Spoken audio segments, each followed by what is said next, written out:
Could we have a reformed, progressive version of Islam moving forward into the future?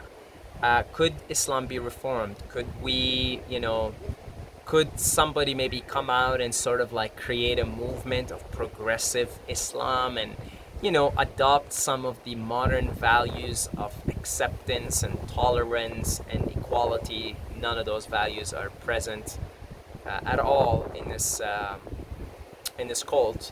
But could that happen? Could we come up possibly with a reformed version so that, uh, we could just get rid of this so-called fundamentalism and radicalism, right? A lot of people say, well, what you see, all these suicide bombers, all this ISIS stuff, Taliban, all that stuff, that's all just radical Islamists, fundamentalists. Now, the fundamental word actually describes it perfectly. These are people that just went back to the roots and the fundamentals of the founder of this cult and simply followed it word for word. That's what the Taliban is. That's what the ISIS is.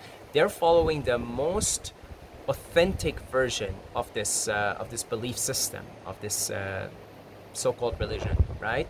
That's what they're doing. That's true Islam right there. Taliban and ISIS.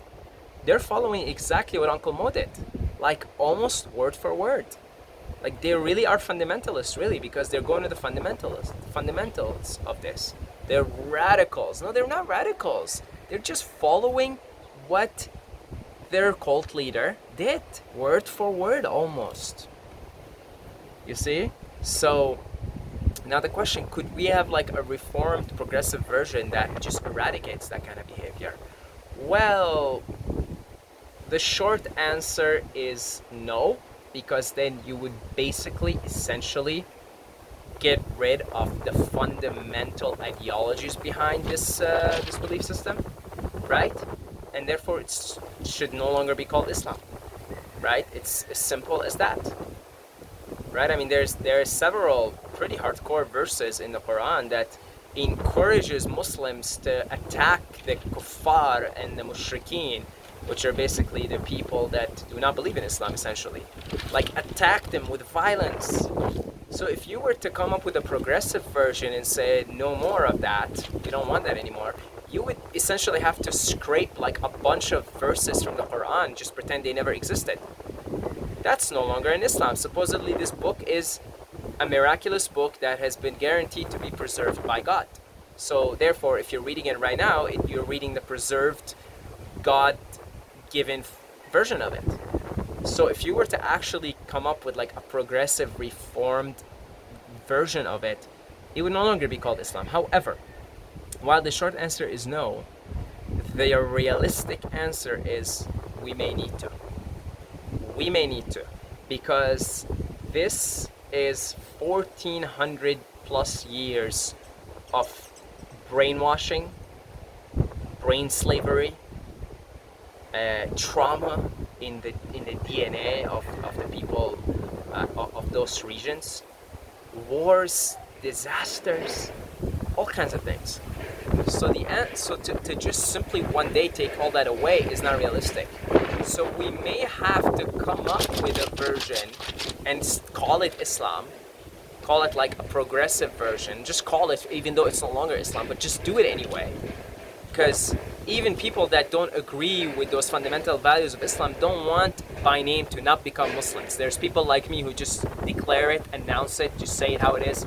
Look, I'm no longer Muslim. But there are people that are Muslim by name, but they really disagree and don't do any of the things that are actually in the fundamentals of Islam. Like they disagree with killing others because they're not Muslim, even though that's part of the fundamentals of Islam. So these people, although by action they're not Muslim, but by name they're Muslim, and they don't want to be by name non-Muslims because that has repercussions with their family, with their relatives, in the society that they're in. So for these people, we need a kind of a progressive, soft version, and let's call it Islam, right?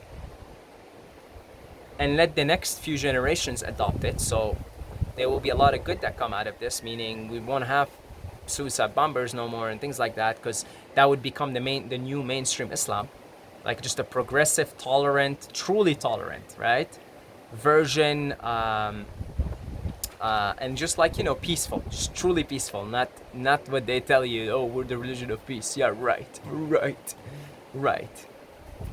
So, and then, so you let the next couple of generations adopt that, and over time, you just kind of like,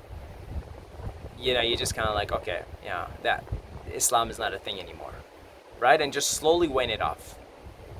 So that might be necessary. It is impossible, because if you were to scrape off, like, you would have to basically probably take apart half the Quran at least to come up with that truly peaceful, truly universal, truly like progressive, tolerant version of Islam, which is basically no longer Islam, right? You would have to basically scrape off most of the hadith, because the hadith just has some like really, really messed up things in it. So you would have to radically change Islam the way it is now, where to the point where it's no longer called Islam. But again, that might be necessary and realistic. That might be the realistic way moving forward. Because make no mistake about it, this religion is dying. Although it is the fastest growing, it's only the fastest growing because if you're born in a Muslim country, you're automatically considered a Muslim. You see, it's not because the amount of converts are so high. However, I'll tell you something, and I've got insights into the young folks in Muslim countries. Like for instance, Iran, like Iranian people, just the younger generation, like they don't give a fuck about Islam, right? They don't. Okay, and Iran is a pretty big Muslim country, right? And then I know from experience in Qatar and in some Arab countries, like the younger generation, they're not really Muslim. They're not really acting like Muslims. They don't give a fuck. They're the generation of social media and TikTok, and they like American movies and American TV shows, and they like to do all that kind of stuff, right? And they smoke and they like weed, and I mean, it's really like if you're gonna take the younger generation's actions, there's not many Muslims will be left in the next 20, 30, 40 years. But for these people, they're still reluctant to just outright say, I'm not Muslim, because of, understandably, it's a brave thing to do and it can be dangerous for your life. Take a look at what happened to Salman Rushdie recently. However, it may be necessary that we can give those people that are no longer really Muslim in practice, just give them a dumbed down version, call it Islam, and then let the process of the modern process of moving forward and leaving behind some of these archaic, barbaric, cultish belief systems, let them die on their own. But for now, I think it's necessary to have a reformed, progressive version. That's just my opinion. But realistically, it's not possible, or not realistically, but it's really, no matter what version you come with it, it's no longer true, authentic Islam, but that's fine.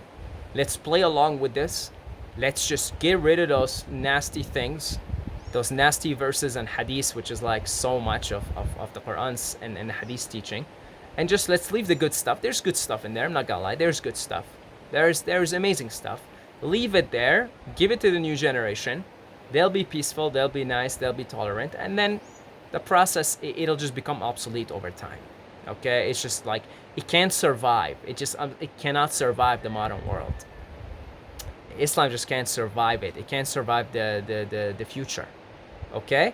But so I do think we do need to a reformed, progressive version. And I support anything, even though I know that it doesn't make sense because it's no longer Islam. I support any truly progressive and reformed version of it. So it's a more of a realistic approach in my opinion. That's about it. Thank you for watching. And I will see you in the next video.